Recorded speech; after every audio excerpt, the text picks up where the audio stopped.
नमस्कार दोस्तों, आज की वीडियो आपको यूपीएससी एग्ज़ाम के स्ट्रक्चर को समझने में हेल्प करेगी। मैंने इसीलिए यूपीएससी नोटिफिकेशन का यूज़ किया है जिससे आप इसको ऑथेंटिक सोर्स से समझ सकें। तो शुरुआत करते हैं। यूपीएससी सिविल सर्विस एग्जामिनेशन दो स्टेजेज में होती है। सिविल सर्विस प्रीलिम्स एग्जामिनेशन जो कि ऑब्जेक्टिव होता है, जिससे कैंडिडेट का selection civil service mains exam के लिए करा जाता है। Civil service mains exam written होता है और फिर उसके बाद इंटरव्यू और पर्सनैलिटी टेस्ट कहा जाता है।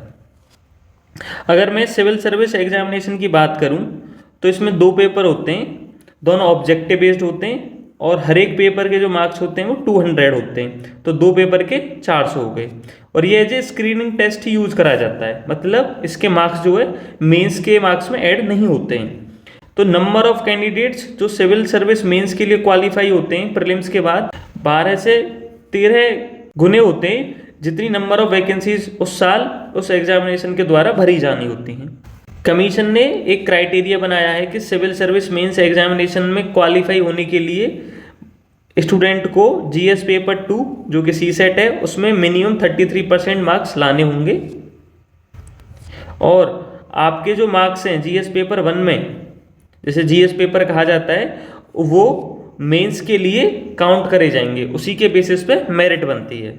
Civil service mains examination written exam जो मेंस एग्जाम कहा जाता है, और प्लस इसमें इंटरव्यू और पर्सनैलिटी टेस्ट। रिटन एग्जामिनेशन में आपके 9 कन्वेंशनल पेपर होते हैं। कन्वेंशनल मींस आपको जो लिखने होते हैं। इसमें 2 पेपर आपके क्वालिफाइंग सब्जेक्ट्स के भी होते हैं, जो कि आपकी लैंग्वेज के पेपर होंगे। और जो कंपलसरी पेपर्स हैं जीएस पेपर 1 से लेके जीएस पेपर 4 और एस से प्लस 2 ऑप्शनल, ये जो 7 पेपर हैं, प्लस इंटरव्यू में जो आपके मार्क्स आए वो रैंकिंग के लिए काउंट करे जाते हैं। नंबर ऑफ कैंडिडेट्स जो इंटरव्यू पर्सनैलिटी के लिए बुलाए जाते हैं वो नियरली 2 टाइम्स होते हैं नंबर ऑफ वैकेंसीज के, पर जनरली ऐसा देखा जाता है कि ये 2.5 टाइम्स होते हैं लास्ट ईयर के अगर आप डेटा उठाओगे तो। इंटरव्यू पर्सनैलिटी टेस्ट आपका 275 मार्क्स का होता है, जिसमें कोई मिनिमम क्वालिफाइंग मार्क्स नहीं है। बेसिकली कम से कम कितने भी नंबर आ सकते हैं और उस बेसिस पे उस एस्पिरेंट को रिजेक्ट नहीं करा जाएगा। एग्जाम का स्ट्रक्चर समझने के बाद हम समझते हैं कि इसके क्या क्या सब्जेक्ट हैं। प्रीलिम्स एग्जामिनेशन जिसमें 2 कंपलसरी पेपर होते हैं, हर एक पेपर 200 मार्क्स का होता है। ये ऑब्जेक्टिव टाइप क्वेश्चंस होते हैं और हर एक का जो एग्जाम का ड्यूरेशन होता है वो 2 घंटे होता है। जीएस पेपर 2 वो क्वालिफाइंग पेपर होता है और जिसमें मिनिमम आपको 33% नंबर लाने होते हैं। अगर रिटन एग्जामिनेशन की बात करें जो कि मेंस एग्जामिनेशन है, उसमें क्वालिफाइंग पेपर 1 और पेपर 2, एक तो इंग्लिश का सारे कैंडिडेट्स को देना होता है 300 मार्क्स का, और पेपर 1 ये आप इसमें से कोई लैंग्वेज सेलेक्ट कर सकते हो जो कि 8 शेड्यूल में मेंशन है, और वो आपको क्वालिफाई करना होता है।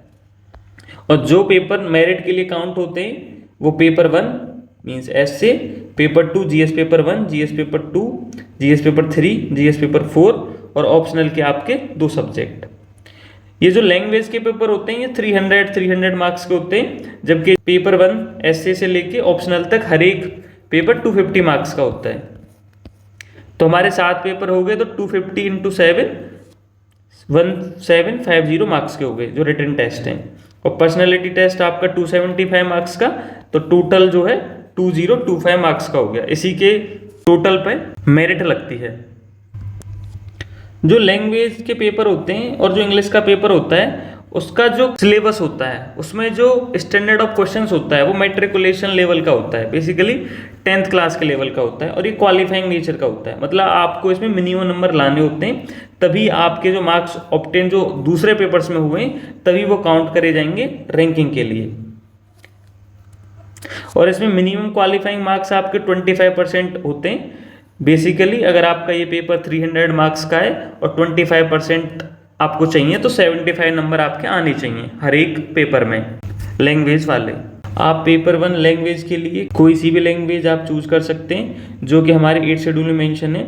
असमीज, बंगाली, गुजराती, हिंदी, कन्नड़, कश्मीरी, कोंकणी, मलयालम, मणिपुरी, मराठी, नेपाली, उड़िया, पंजाबी, संस्कृत, सिंधी,